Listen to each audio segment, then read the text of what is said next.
Hi everyone, I'm taking a class on Corona held by WashU, and today I want to talk about intimate partner violence and COVID-19's impact on this abuse. First, I must address what intimate partner violence is.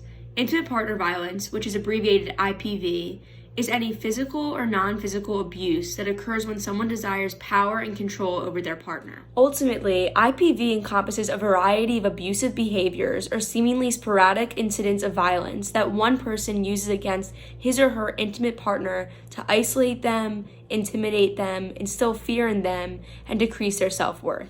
The effects of IPV are heartbreaking. Many survivors cope with PTSD, depression, anxiety, mood disorders, suicidal thoughts, eating disorders, and insomnia, nightmares, and other sleep disturbances.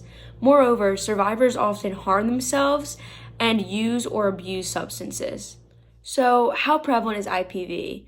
Well, 70% of people did not realize during their relationship that they were in an abusive relationship.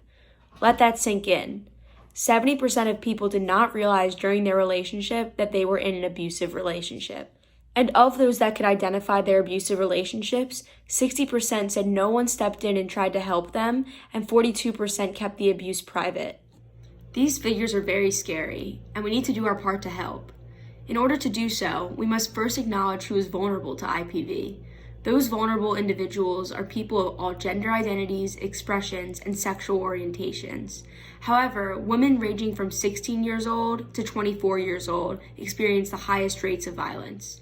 We must also acknowledge that IPV is a severely underreported crime because survivors face barriers when seeking support.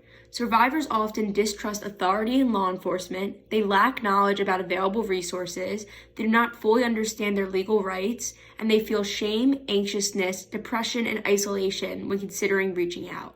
Moreover, survivors hear mixed messages about what healthy relationships entail, they face pressure to be in intimate relationships, and they often share close social groups with their abusers. So how has COVID-19 impacted IPV? Currently, survivors have less access to supportive social networks, they face increased mental stressors, they lack confidentiality in their homes, they fear going to hospitals, they may shelter in unsafe places if shelters are even available, and they lack knowledge of available resources. Additionally, abusers have used the pandemic as a point of manipulation. For example, an abuser might spread a lie that their partner is exposing their kids to COVID. Law enforcement's response to IPV during COVID-19 has also changed. Although IPV-related orders are still issued, the courts are closed, which calls for virtual hearings. Moreover, police officers may not feel comfortable going to several places, and therefore, they may not enforce certain protective measures. This information is particularly concerning because many police departments have seen an increase in domestic disturbance calls since the start of the pandemic. And although these calls may refer to many different things, many IPV services have seen a dramatic decrease in the amount of individuals who have reached out since the start of COVID. Ultimately, this information allows us to conclude that there has been an increase in IPV since the start of the pandemic. So, what can we do? We must help survivors by empowering them and advocating for them.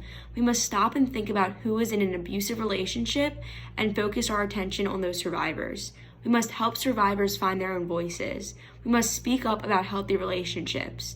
We must acknowledge that relationships exist in spectrums, not boxes, and that abuse comes in waves. We must provide survivors with options of how they can deal with their abuse. And we must do our part to help end the pandemic. If you want to reach out, the next slide and the description of this video will show the information of Safe Connections, which is an organization that addresses IPV through sexual education and prevention, crisis intervention, counseling, and support services. All of their services are free, they serve all genders, and they are available to anyone 12 years or older.